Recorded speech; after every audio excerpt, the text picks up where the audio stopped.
करनाल की सीट थी, वो लड़के नहीं हारेगी, वो अपनी नाकामी की वजह से हार गए। लेकिन सुमित्रा सिंह जी तो उसी दिन हार गई थी जिस दिन वो करनाल छोड़कर असम चली गई थी। नाकामयाबी सुमिता की ही है या फिर जो दर्जनों नेता, जो स्थानीय नेता इनके साथ चल रहे थे, या फिर उनकी भी नाकामयाबी? 90% गलती इनकी अपनी है, 10% मैं कहता हूँ हमारी भी गलती है कि हम कहीं ना कहीं इनसे पिछड़े। सर, आप दो मुख्यमंत्रियों के खिलाफ दमदार तरीके से चुनाव लड़े हो। वहीं देखा गया सुमित्रा सिंह भी 2 बार विधायक रही हैं, लेकिन जगमोहन आनंद पहली बार चुनाव लड़ते हैं, लेकिन सुमित्रा सिंह उस तरीके से चुनाव नहीं लड़ पाई, जबकि उनके साथ सभी नेता साथ थे। काफ़ी जो भाजपा के नेता थे वो पार्टी छोड़कर सुमित्रा सिंह के का दामन उन्होंने कहीं ना कहीं थामा, लेकिन फिर भी उस तरीके से चुनाव नहीं लड़ पाए।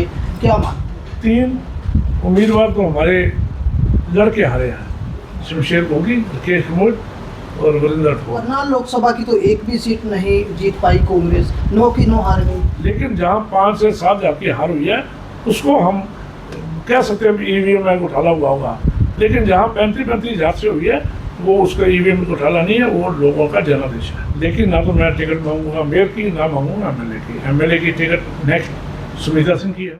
नमस्कार, मैं रविंदर कुमार और आप देख रहे हैं जनता की आवाज़। विधानसभा चुनाव 2024 एक चर्चा का विषय बने हुए हैं और उसी दौरान कहीं ना कहीं जलेबी जो है बहुत ज़्यादा वायरल होती हुई नजर आ रही है।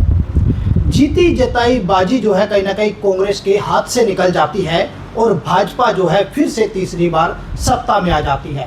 अगर कांग्रेस की बात करें तो वहीं लगभग 37 सीटों पर सिमटकर जो है कांग्रेस रह जाती है और बहुमत से भाजपा फिर से सरकार बना जाती है। तो ऐसे में सरदार त्रिलोचन सिंह जी हमारे साथ मौजूद है, जिन्होंने करनाल के अंदर कांग्रेस को जिंदा रखा। उनका क्या कुछ कहना है कि आखिर जो ये नतीजे आए हैं ऐसा क्यों रहा? जो एग्जिट पोल थे वो कहीं ना कहीं कांग्रेस की जीत दिखा रहे थे, लेकिन वहीं भाजपा जो है सत्ता में आ जाती है। नमस्कार सर। नमस्कार, मैं आपके चैनल का धन्यवाद करता हूँ कि आप हमेशा करनाल के उन मुद्दों को उठाते हो जो पब्लिक को जरूरत होती है, जिन मुद्दों की उनको हमेशा उठाते रहे। धन्यवाद आपका। सर, क्या चूक कहाँ पर रही इस बार? चूक तो नहीं रही, सिर्फ टिकट बंटवारे में कहीं ना कहीं हम जरूर चुके हैं, लेकिन जो बीजेपी का हथकंडे थे उसमें हम चूक गए। बीजेपी ने अगर देखा जाए ईवीएम की जो बात चल रही है बहुत सारी जगह पे नज़र आ रही है, भी हुआ है। जहाँ मात्र 5,000 से 6,000 से जीत रहे थे वहाँ पे उन्होंने हेराफेरी की है, ये नज़र आ रहा है। दूसरा, उन्होंने साफ सुथरी राजनीति नहीं की, उन्होंने छल कपट की राजनीति की, उन्होंने जातिवाद की राजनीति की, उन्होंने पैसे की राजनीति की, पैसे के माध्यम से उन्होंने अरबों खरबों रुपया खर्च किया, तो जिससे गरीब आदमी के वही प्रभावित हो जाता है। तो इन बातों करके वो हर by hook and crook Haryana के अंदर सरकार लाना चाहते थे। उसके लिए जो भी उनसे हुआ उन्होंने किया, जिस वजह से हम 9 सीट अगर वो आ जाती तो कांग्रेस की जीत निश्चित थी। अगर आज भी ईवीएम के मुकाबले में हमारे जो बड़े नेता हैं, जहाँ हमारी हर 5,000 से कम वोटों पे हुई है, अगर वहाँ विश्लेषण किया जाए तो हम वहाँ से जीत रहे हैं। एग्जिट पोल तो कांग्रेस की जीत दिखा रहे थे, लेकिन भाजपा जीत जाती है, क्या लगता है?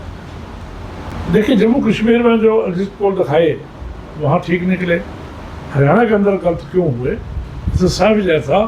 अगर एग्जिट पोल ना दिखाते तो उस तक कांग्रेस जीत जाती। तो उन्होंने एग्जिट पोल में दिखा दिया कांग्रेस बहुमत में है, तो बीजेपी वाले ने उसका रास्ता ढूंढा। रास्ता ढूंढ के सरकार उनकी थी, हर तरह के पैसा उनके पास था, भ्रष्टाचार के माध्यम से कमाया हुआ, उन्होंने रास्ता ढूंढ के अपनी जीत सुनिश्चित कर दी। ऐसा तो नहीं कि हुड्डा जो है वो कह रहे थे कि मैं सीएम बनूंगा, शैलजा कह रही थी कि मैं सीएम बनूंगी, ऐसा तो नहीं कि एससी जो वोट बैंक था वो कट गया? देखिए, ये बात भी हुई होगी जरूर, कहीं ना कहीं ऐसी वोट हमारे को कटी तो है, ऐसी भी कटी, और भी के बाद ये कट गई। लेकिन हुड्डा साहब ने कभी नहीं कहा कि मैं सीएम बनूंगा, उन्होंने कहा मैं भी सीएम का दावेदार हूँ। दावेदार तो शैलजा जी भी थी, दावेदार रणदीप भी थे, दावेदार कैप्टन अजय यादव भी थे। दावेदार अलग चीज़ होती है, लेकिन बनना अलग चीज़ होती है। करनाल में ऐसे में भी दावेदार था असेंबली का, अभी 2-3 महीने पहले चुनाव लड़ा, मेरे को 54,000 वोट ली। अब मेरी टिकट काट के सुमित्रा सिंह जी को दे दी, सुमित्रा सिंह मात्र में थे, 1,000 वोट फर्क ले पाई। इतना तामझाम होने के बावजूद। इसलिए दावेदार हर चीज़ होती है और रिजल्ट अलग चीज़ होती है। करनाल लोकसभा की तो एक भी सीट नहीं जीत पाई कांग्रेस, 9 की 9 हार गई। हाँ, ये बहुत बड़ी बात हुई जीटी रोड बेल्ट के ऊपर। अम्बाला में भी हम 2-3 सीट ले गए, कुरुक्षेत्र में भी ले गए, सोनीपत में भी एक सीट ले गए, लेकिन करनाल पार्लियामेंट के अंदर मैं समझ सकूँगा हमारा नेतृत्व जो पार्लियामेंट में होना चाहिए वो नेतृत्व हमारा कोई नहीं था, नेता नहीं था। देवांशु बुद्धि राजा क्योंकि अभी 3-4 महीने पहले आए थे, उनकी इतनी अभी पहचान नहीं थी हर एक विधानसभा में, इसलिए जो पुराना नेतृत्व था वो अगर हमारी कमांड करता तो उसका हमें 1 या 2 सीट और जीत सकते थे। हमेशा देखा जाता है कांग्रेस के अंदर गुटबाजी नजर आती थी, लेकिन इस बार तो शायद इतनी गुटबाजी भी नजर नहीं आई। देखिए, गुटबाजी तो इतनी नहीं थी, स्पष्ट था भी यहाँ जो 500 टिकट मिली थी वो 500 को किसी को कमज़ोर नहीं आखा जा सकता, चाहे शमशेर गोगी हो, चाहे सिटिंग MLA नीलो खड़ी वाले हों, राकेश मनोज हो, वरुण राठौर हो, सुमिता सिंह हो, 500 उम्मीदवार तगड़े थे, लेकिन 3 उम्मीदवार तो हमारे लड़के हारे हैं, शमशेर गोगी, राकेश मनोज और वरुण राठौर। सिटिंग जो हमारी करनाल की सीट थी वो लड़के नहीं हारेगी, वो अपनी नाकामी की वजह से हार गए। हम जीत सकते थे करनाल, हमारा जो बीजेपी का कैंडिडेट था इतना मजबूर नहीं था, हम करनाल की सीट जीत सकते थे। सिर्फ सुमिता सिंह जी को ये हो गया कि मैं तो जीत रही हूँ, इसलिए वो आगे आगे भागते रहे, उन्हें पीछे नहीं देखा मुड़ के। फिर मेरे कार्यकर्ता जो कांग्रेस की रीढ़ की हड्डी हैं, जो कांग्रेस विचारधारा से है, जो 5 साल संघर्ष करते रहे, जो झंडा लेकर चलते रहे, 5 साल जिन्होंने बीजेपी से लड़ाई लड़ी, वो कहाँ हैं? उन्होंने मुड़ के नहीं देखा, वो पिछड़ गए, वो बहुत आगे निकल गई। चंद लोग जो बीजेपी छोड़ के आए थे उनके साथ भाग रहे थे आगे आगे, जिनका लोगों ने पसंद नहीं किया। फिर 5 साल तो वो लड़ाई चढ़ते रहे बीजेपी की, अब वो आ गए कांग्रेस में, तो अभी लोगों ने उनका पसंद नहीं किया। जो असली कार्यकर्ता था सुमिता सिंह उनसे बहुत आगे निकल गई थी, जिस वजह से हम करनाल की सीट हार गए। सर, अभी आपने कहा कि काफ़ी नेता भाजपा छोड़कर कांग्रेस में आए थे, वही देखा गया कि लगातार जो कांग्रेस का परचम यहाँ पर लेकर चलते रहे, जनता की आवाज़ बनकर कहीं ना कहीं जनता के मुद्दे उठाते रहे, उनका क्या होगा? कांग्रेस तो यहाँ से चली गई, तो उनका क्या होने वाला है? देखिए, जो लोग ईमानदारी से भाजपा से तंग होकर कांग्रेस में आए थे, उनके लिए हमारे दरवाजे में शब्द खुले हैं और उनका मैं स्वागत करता हूं। और अगली लड़ाई जो 5 साल हमने लड़नी है, और मैं वो लड़ाई लड़ने के लिए तैयार हूं, लेकिन ना तो मैं टिकट मांगूंगा मेयर की, ना मांगूंगा MLA की। MLA की टिकट नेक्स्ट सुमिता सिंह की है, मेयर का हाईकमान जिसको देगी वो लड़ेगा, लेकिन मैं बिना किसी लालच के, जो लोग आए हैं भाजपा से, उनकी लड़ाई लड़ेंगे।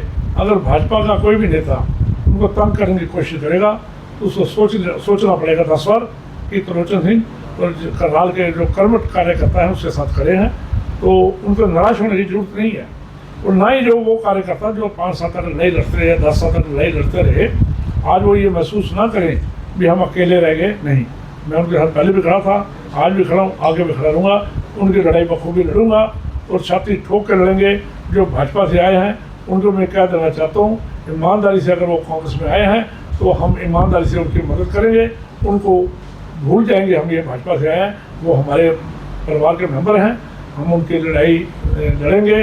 अगर उनके ऊपर कोई भाजपा का नेता कटाक्ष करेगा या उनको तंग करने की कोशिश करेगा, हम उनकी लड़ाई सड़कों पर लड़ेंगे। सर, आप दो मुख्यमंत्रियों के खिलाफ दमदार तरीके से चुनाव लड़े, वहीं देखा गया सुमिता सिंह भी 2 बार विधायक रही हैं, लेकिन जगमोहन आनंद पहली बार चुनाव लड़ते हैं, लेकिन सुमिता सिंह उस तरीके से चुनाव नहीं लड़ पाई, जबकि उनके साथ सभी नेता साथ थे।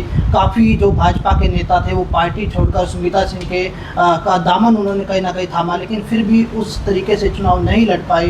क्या मानते हैं? देखिए, सुमिता सिंह जी तो उसी दिन हार गई थी जिस दिन वो करनाल छोड़कर असम चली गई थी। जब कार्यकर्ताओं की राय जाने बिना बीच बाजार में छोड़कर CM के सामने उनको छोड़कर वो असम चली गई और असम में उनकी जमानत जब्त हो गई। उसके बाद वो आकर 5 साल तक उन्होंने कोई बात नहीं पूछी कार्यकर्ताओं की। उसके 3 साल बाद भी वो कार्यकर्ताओं को दुख और सुख में नहीं गई। कोरोना काल के अंदर भले ही उसने अपना बैंकर हल जो कह रही मैंने दे दिया सरकार को खुश करने के लिए, वो कहीं कोरोना काल में किसी के साथ खड़ी नहीं हुई। ऑक्सीजन की कमी में भी जब लोगों में त्राही तरी मची थी, सुनीता सिंह किसी के साथ खड़ी नहीं हुई। तो ऐसे में लोग उनसे टूट चुके थे। दोबारा उनकी टीम जब बनी, जब उनको टिकट मिली, हाँ, जब मैंने 2019 में चुनाव लड़ा, 2019 में वो भूमिगत हो गई थी, सबको पता है। भले उन्होंने अपना कार्यालय जहाँ हुई ऑफिस था मेरे को दिया, उनके पति भी मेरे 1-2 प्रोग्राम है, लेकिन एमएलए तो एमएलए होती है। वो 2019 में भूमिगत हो गई। 2024 में मैं उनके घर भी गया, उनसे रिक्वेस्ट भी की, लेकिन वो 1-2 प्रोग्राम है जहाँ हमारे बड़े लीडर आते थे, उसके अलावा उसकी कहीं भूमिका नहीं रही, जिस वजह से कार्यकर्ता उनसे दूर हो गए थे। और अब जब वो दोबारा टिकट लेके आई, तो कुछ लोग जो बीजेपी के थे, जो कांग्रेस ज्वाइन करके उनकी गिरफ्त में आ गई। उनके कहने पर चुनाव लड़ती रही। ना उसने कार्यकर्ताओं की मीटिंग लाई, ना उसने मेरे जैसे या जो कार्यकर्ता लड़ चुके थे उनसे पूछा कि हम कहाँ हारे थे और क्या कारण है और अब सोल्यूशन क्या है, कुछ नहीं पूछा। ना उसने सलाह मशवरा लिया।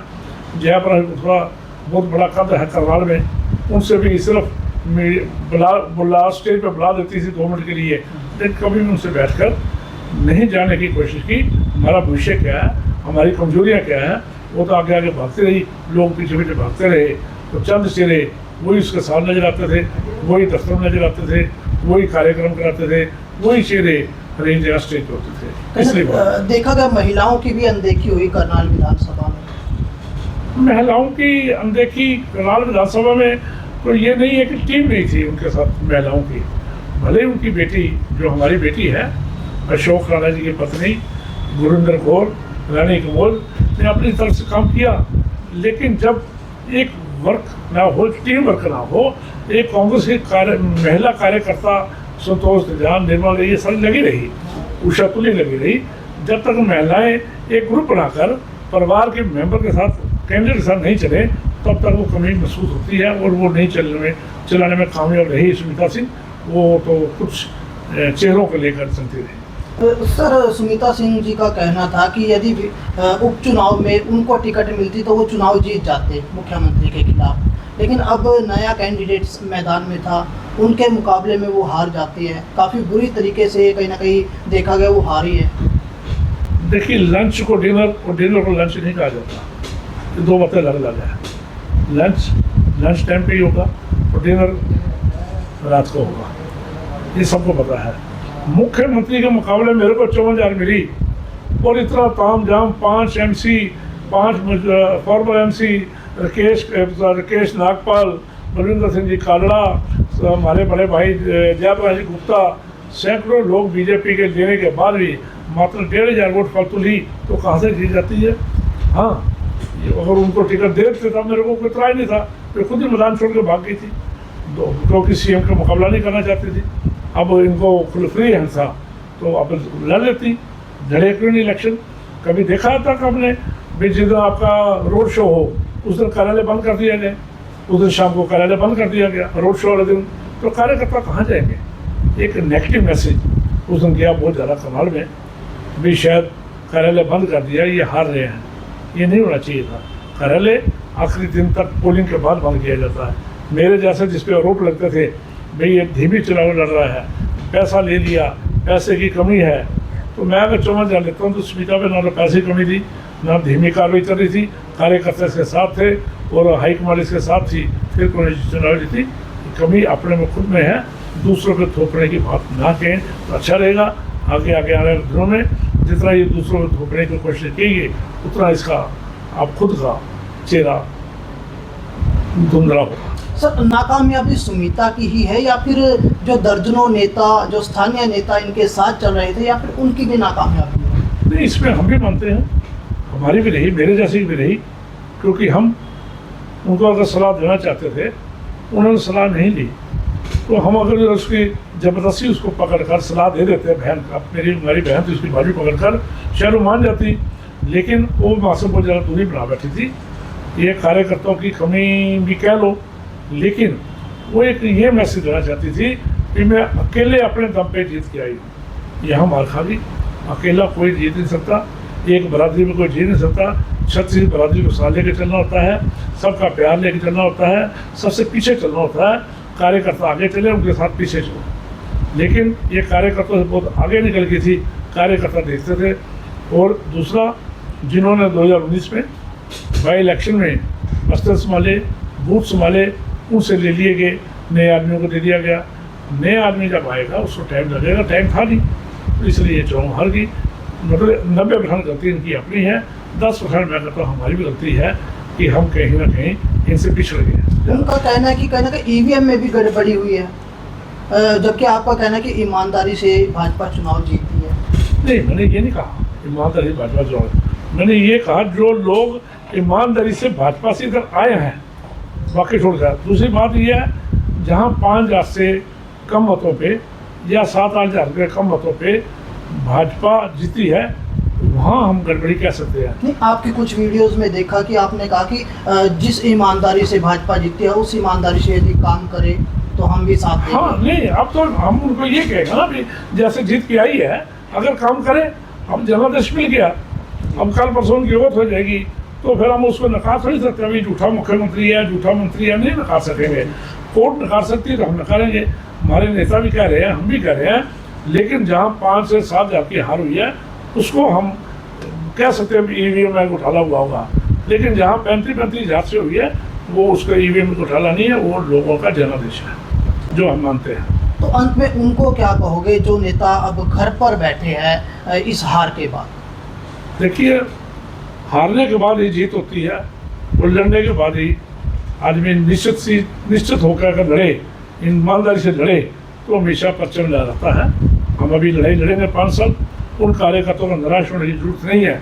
अगर भाजपा के लोग उनको तंग करने की कोशिश करेंगे तो सबसे पहले आगे आगे मैं चलूँगा, उनसे 2-2 हाथ करने के लिए तैयार है। लेकिन वो ये मत सोचें कि भाजपा कांग्रेस हार गई है तो वो पिछड़ गई है। कांग्रेस हारी जरूर है, लेकिन उनमें आज भी जुनून बरकरार है, आज भी वो रगों में उनका शहीद भगत सिंह का खून बरकरार है। हम 2-2 हाथ करने के तैयार हैं। हमारे किसी भी कार्यकर्ता को अगर तंग करने की कोशिश की गई, हम इनका जवाब पत्थर से देंगे। तो आप भी भविष्य में चुनाव लड़ने की तैयारी करोगे? नहीं, मैं अब कोई चुनाव नहीं लड़ूंगा। अगर पार्टी हाईकमान मेयर के चुनाव के लिए कहेगी, मैं अपने कार्यकर्ताओं के साथ बैठकर सलाह करूंगा, लेकिन मेरा खुद का विचार नहीं है और मैं लड़ना भी नहीं चाहता। तो संगठन बनाने पर भी जोर दिया जाएगा? देखिए, संगठन बनाया जाए और सुमिता सिंह को जिला अध्यक्ष बनाया जाए, क्योंकि अगली 5 साल की लड़ाई हम उनके नेतृत्व में लड़ना चाहते हैं। तो उनको जिला का अध्यक्ष बनाया जाए, हम उनके साथ हैं। संगठन बढ़ना चाहिए और तुरंत बढ़ना चाहिए। तो भाई, सरदार त्रिलोचन सिंह जी हमारे साथ मौजूद थे, जो कि 2 मुख्यमंत्रियों के खिलाफ काफ़ी मजबूती से चुनाव लड़ चुके हैं। और अब 2024 का जो विधानसभा का चुनाव हुआ वो काफ़ी चर्चित रहा, क्योंकि जो एग्जिट पोल आए थे उसमें कहीं ना कहीं कांग्रेस जो है वो जीत की तरफ दिखाई दे रही थी, उनकी सत्ता दिखाई दे रही थी। लेकिन वहीं भाजपा जो है फिर से कमल खिला जाती है। वहीं काफ़ी सवालों पर हमने त्रिलोचन सिंह जी से बातचीत की। अब संगठन बनेगा या नहीं बनेगा वो भी देखना होगा। और लेकिन काफ़ी कमियां जो है इनका कहना है कि कांग्रेस की भी रही, जो स्थानीय नेता थे उनकी भी कुछ कमियां रही, और अब लेकिन कमियां जरूर रही हैं, लेकिन अब भाजपा सत्ता में जरूर आ चुकी है। तो अब देखना होगा कि क्या कुछ होने वाला है। तो वीडियो को शेयर करते रहिए।